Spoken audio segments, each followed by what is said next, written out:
Hi everyone, CraftyMama here. Hope you are having a beautiful day. What have I got going on for you on my channel today?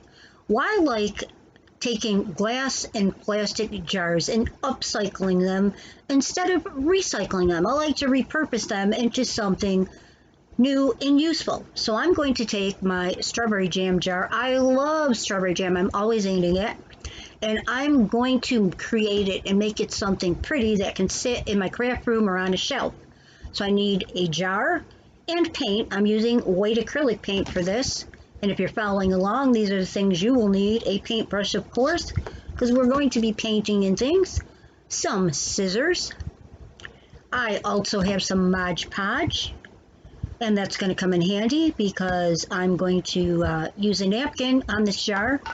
I have some washi, not sure if I'm going to use it. I have a few things I'm not sure I'm going to use. I cut out a circular piece of cardstock to put on the top of the jar to cover that. I made some tags. Again, some of these things I'm not sure if I'm going to use or not, but I've got them in case I want them. I have some twine, maybe put the tags around the jar. I'm not sure. And of course, a beautiful napkin. I love these napkins. I'm crazy about birds and butterflies and of course flowers, and they're such pretty napkins. I also have some different embellishments. Yours, obviously, if you're going to do this project, you can pick whatever type of embellishments you might want to use. I don't know, again, if I'm going to use these or not. We'll see as the project goes, what I think, how it comes along. You know, it's one of those things. So let's get started. The first step that we're going to have to do if we're doing this project together is to cut this napkin up because it is way too big for my jar.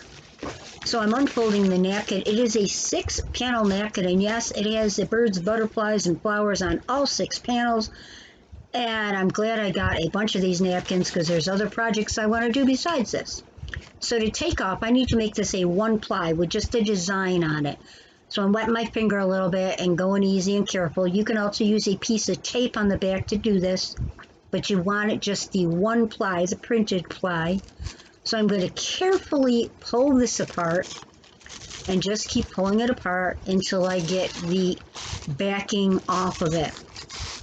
And go slow and easy. You don't want to rip your napkin. Take your time when you do this part. Oh, as you can see, now I just realized it's a 3-ply napkin. That's all right. We'll just keep taking it off. I just wanted to show you that. Some are 2-ply, some are 3-ply. And again, just taking this off slow and careful so that I don't rip it.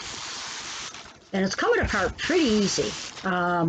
This is pretty neat. So I'm just going to keep pulling it. That's a large napkin unfolded.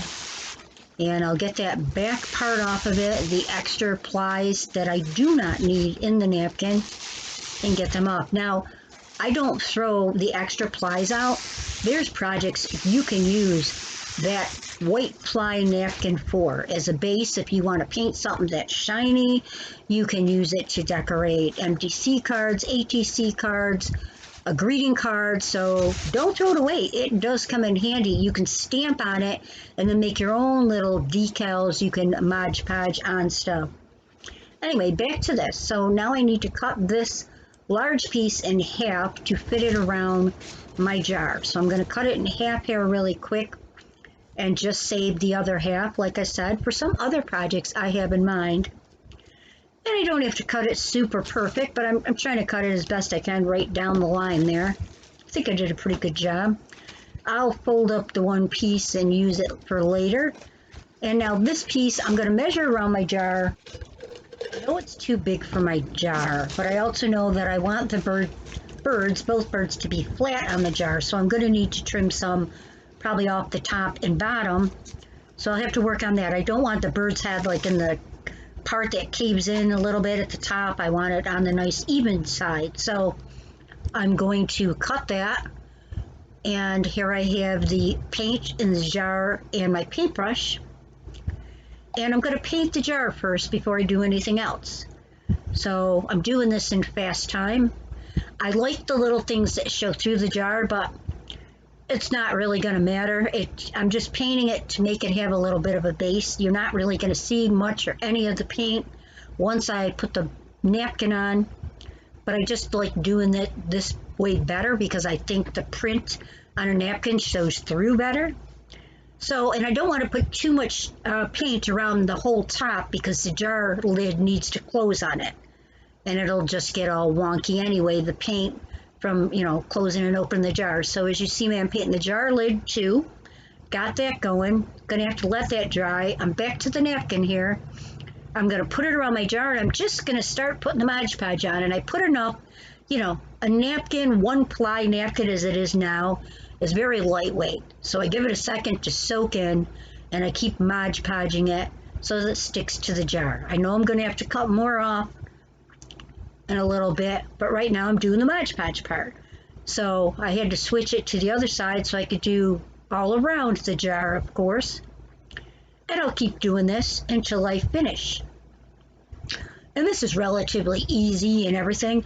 And a napkin is very forgiving when you're using it, especially on a project like this. There's easy ways to fix. If you get little tears and rips, you just use another little piece of napkin to fix it and Mod Podge over it.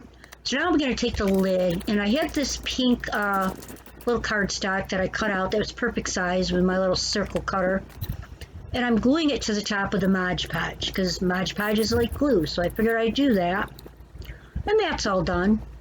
And I'm not worried about any spots or anything because I'm going to decorate it. Now, the jar is now dry, so I need to cut the top part. I waited to do this till the rest of the jar was dry because I wanted to cut it down far enough so that it doesn't, again, interfere with the lid closing and opening on it. So I'll do that, and I'll come back and show you later. Now I'm taking the lid, I decided to put some jute twine around it, using my glue, just to give it a little rope finish.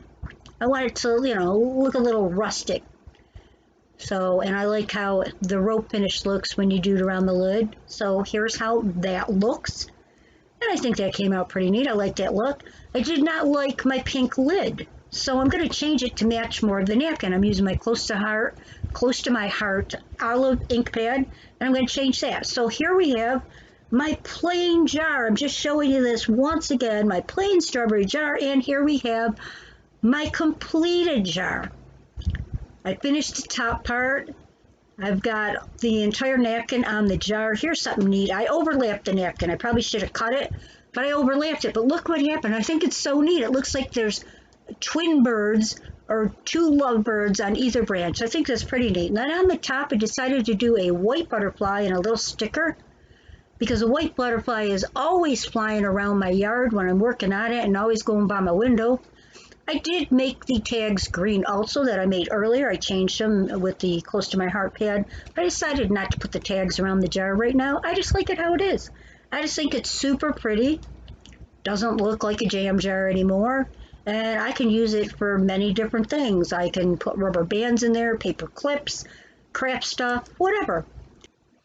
Well, that's it. That's all I have for you today. I hope you give upcycling one of your own jars a try. Thanks so much for stopping by and watching me, Crafty Mama. Until next time, next video. Bye-bye for now.